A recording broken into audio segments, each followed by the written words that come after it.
আমার যেসব বোনেরা স্বামীদের উপর অনেক অভিমান অভিযোগ বুক ভরা দুঃখ কষ্ট নিয়ে আছেন, তাদের জন্য আমি কিছু কথা বলছি, প্লিজ শুনে যান, ভালো লাগবে আমার কথাগুলো।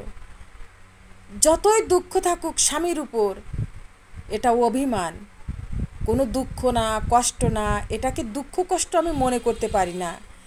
কারণ আপনার স্বামী আপনার জন্যই কষ্ট করছে, মাথার ঘাম পায়ে ফেলে সংসারটাকে সুন্দরভাবে পরিচালনা করার জন্য সে পরিবার পরিজন মা বাবা আত্মীয় স্বজন সবাইকে ছেড়ে হয়তো বিদেশ গেছে, না হয় বাইরে আছে। কার জন্য, কাদের জন্য? কারণ আপনি তো মনে করেন যে আপনাকে নিয়ে শুধু সে সুখে থাকুক, কিন্তু না বোন, একটা বাড়ির ছেলে কখনো বউকে নিয়ে সুখী হতে পারে না। একটা বাড়ির ছেলে সে চায় তার মা বাবা ভাই বোন আত্মীয় স্বজন এবং পরিবারকে নিয়ে সুখী হতে। এইটা আমরা কেন বুঝি না? আপনিও একদিন মা হবেন, আপনার ছেলে হবে, মেয়ে হবে। যখন আপনার ছেলেটা বড় হবে, বিয়ে করবে, তখন যদি আপনাকে ছেড়ে আপনার ছেলেটা চলে যায় কোথাও দূরে তার বউটাকে নিয়ে, তখন আপনার কেমন লাগবে? একটু কি ভেবে দেখেছেন? আজ বয়স কম, আবেগের বশবর্তী হয়ে কত কিছু মনে করছেন, কত দুঃখ পাচ্ছেন মনে মনে, কত অভিমান করছেন, কত অভিযোগ করছেন স্বামীর কাছে। কিন্তু মনটা একটু স্থির করেন, দেখবেন সব ঠিক হয়ে গেছে। সব ছেলে চায় তার সবাইকে নিয়ে ভালো থাকতে, তার বউটাকেও সুখী রাখার চেষ্টা করে। সবার আগে তার বউ এবং মা, সেজন্যই এত কষ্ট করে।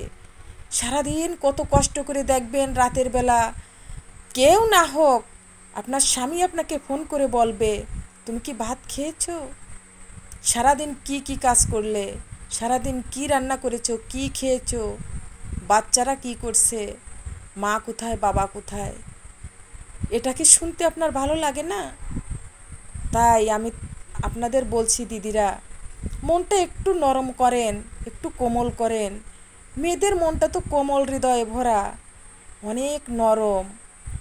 তাই স্বামীকে একটু আদর যত্ন করেন, একটু ভালো কথা বলেন। সে সারাদিন কত কষ্ট করেছে, কত পরিশ্রম করেছে। আপনার মুখের একটু কথায়, একটু মিষ্টি ভাষায় তার সারা দিনের ক্লান্তিটা দূর হয়ে যাবে। তাই প্লিজ দিদিরা, কখনো স্বামীকে রাগাবেন না, স্বামীকে অপমানজনক কোনো কথা বলবেন না, স্বামীর উপরে থাকার চেষ্টা করবেন না। স্বামী যেটা বলে একটু মানিয়ে নিন, কারণ আমরা তো মেয়ে মানুষ, আমরা সব পারি, আমরা সব কিছু সহজে মেনে নিতে পারি।